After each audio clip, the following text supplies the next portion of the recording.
Hi everyone. Have you ever wondered what causes uneven pigmentation in your skin?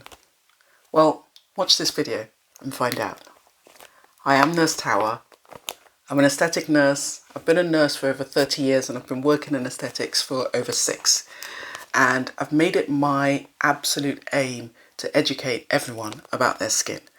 So this month I'm going to be running a series of videos talking mostly about uneven pigmentation and what you can do about it, both yourself at home and with people like me in clinic. So keep watching and learn a little bit more about how to manage uneven pigmentation. So let's get right into it. So there are 3 main types of uneven pigmentation, or 3 main things that cause pigment to develop in an uneven fashion on your skin. First one, as we know, is sun damage. And that basically just ravages the skin, causes disruption to the way we produce melanin, and you end up with random sort of brown and dark spots all over the face and neck and body. The second is trauma or inflammation induced hyperpigmentation. And that could be because you may have experienced something like acne, which left lots of dark spots even after the blemishes and the breakouts had been cleared up. Or it might be something like a burn, something that caused real trauma to the skin.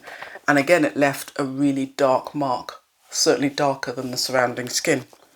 And finally, the third type, or the third reason why you might have uneven pigmentation, might be because of disruption to your hormones. Now, when we're adolescent, when we're growing up, we have lots of hormonal changes that can lead to things like acne, that can lead to things like uneven pigmentation. Even as we're getting older, perhaps for women who have become pregnant, they may experience pigmentation across their face and a kind of butterfly effect across their cheeks, forehead and top lip called melasma. Some women who may be going through menopause, either perimenopausal or during menopause itself, or even postmenopausal, they might find that hormonal disruption in their body can also lead to uneven pigment. And perhaps people who have conditions like polycystic ovary syndrome may also experience pigment changes to their skin as a result. So each of those 3 main types or reasons why you get uneven pigment in your skin, they all disrupt the way that pigment is produced in the skin. They disrupt the pathway of producing melanin, which is the pigment in all of us. Some of us have much more than others. But they all disrupt the way that we produce melanin. And they also disrupt the action of one of the key enzymes in that melanin production, tyrosinase. Now, whether it's sun damage related pigmentation or traumatic or inflammatory related pigmentation or hormone-led pigmentation, all of them have the same effect on the melanin production pathway.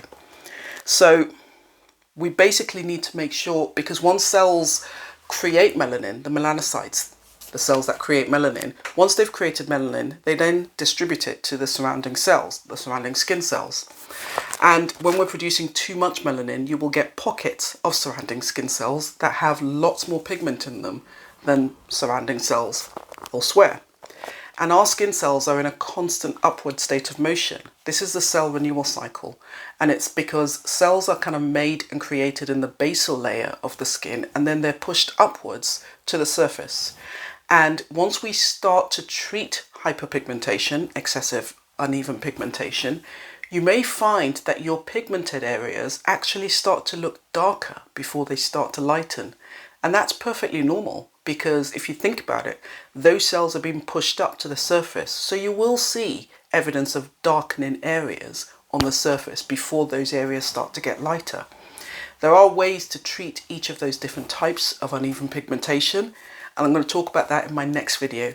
So keep watching, like, subscribe, follow, so you don't miss a video, and I hope to see you in the next one. Bye for now.